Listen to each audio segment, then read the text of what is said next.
Within the secretive chambers of Terraforma Corporation, three suited humans walk in unison. Each of the three has been summoned by Bobby Brown, de facto owner of the Terraforma Corporation, the largest private terraforming and colonization entity in Terran space. Bobby and his fellow shareholders wish to turn Terraforma into the largest planetary transformation entity in the Milky Way. These three individuals have the power to make it happen.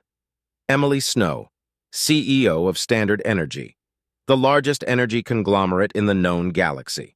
Formed in 2070 in search of new fossil fuel deposits, as well as to capitalize on the fusion market. It's a massive conglomerate of countless pre-unification energy giants. Saudi Aramco, ExxonMobil, Chevron, and BP unified into a singular energy titan. They've completely monopolized the energy market through ruthless business practices. Almost nothing is below this profit-hungry fiend. William Tracker, chairman of the board for Terran Private Defense. Acting as a PMC for anyone willing to pay, they've been involved in conflicts from the shoulder of Orion all the way to the Rim worlds. Practically every military in the galaxy relies on their hardware and contractors for ships and maintenance. Without them, no military would be capable of putting up a fight. Formed in late 2052 with the collapse of conventional military-industrial complexes, the companies of Lockheed Martin, Boeing, Northrop Grumman, Raytheon, General Dynamics, and BAE Systems clung together to survive. Now, they're nigh unstoppable. The final of the three, Jonathan Schmidt, CEO of the Bank of Terra.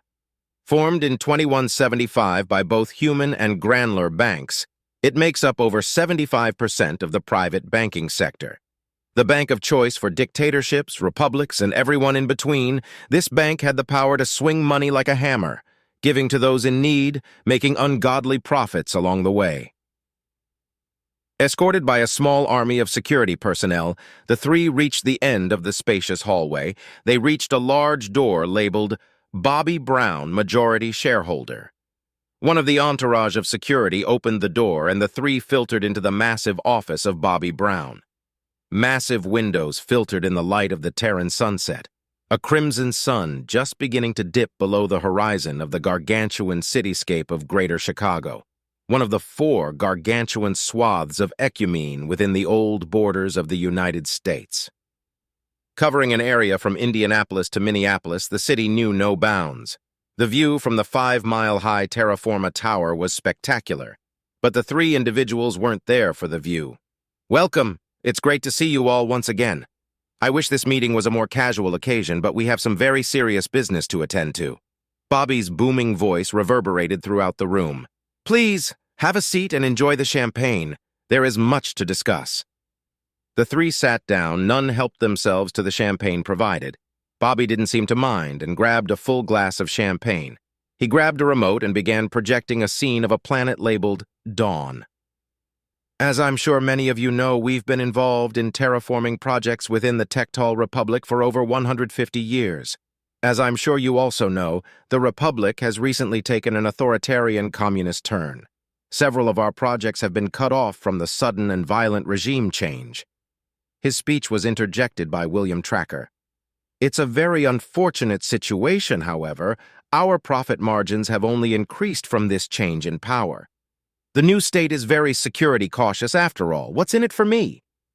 "I'm glad you asked. As a token of good faith, I'm offering your three companies a 5% stake in Terraforma Corp should you decide to cooperate." All three straightened in their chairs and leaned forward.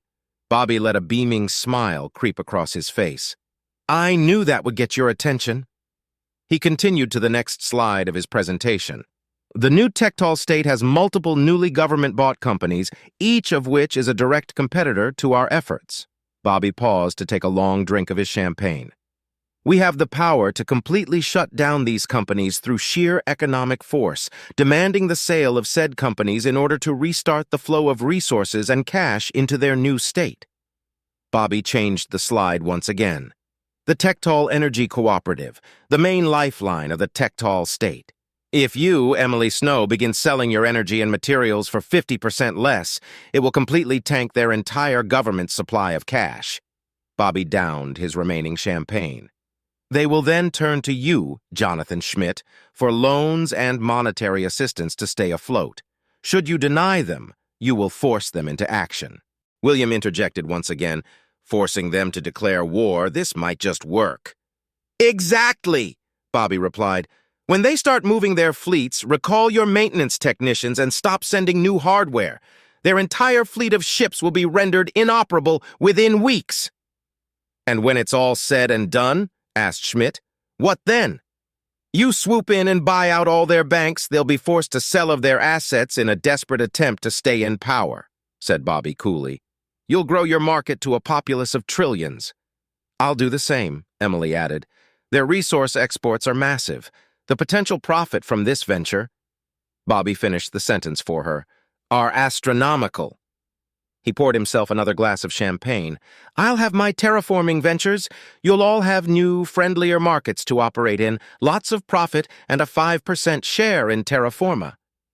The three joined Bobby in a toast to the future and drank their glasses of champagne fully. It took only a matter of months for the Tectol state to fully collapse. Their revenue stream was unexpectedly decimated by Standard Energy. When the Empire turned towards the Bank of Terra for a bailout, they were denied. War was the only option. Tectol ships began maneuvering towards Standard Energy assets, but their life support was pulled when Terran Private Defense bailed, taking all of their technicians and crewmen with them. The Tectol state was left with a crippled economy and worthless companies. In a final last-ditch attempt to make enough money to scrape by, they put their government industries up for sale. It came as no surprise to the galaxy when all of the companies were swooped up by the Terran companies that caused all of this destruction in the first place. After selling their companies, the Tectol were at the mercy of Terran conglomerates. Expectedly, they were completely shut off from all vital resources. The government collapsed in a matter of days, replaced with a friendly state of pro-Terran politicians. The Terran conglomerate, as the four companies were now known, had just pulled off the first hostile takeover of an entire solar empire in a process known today as paper warfare.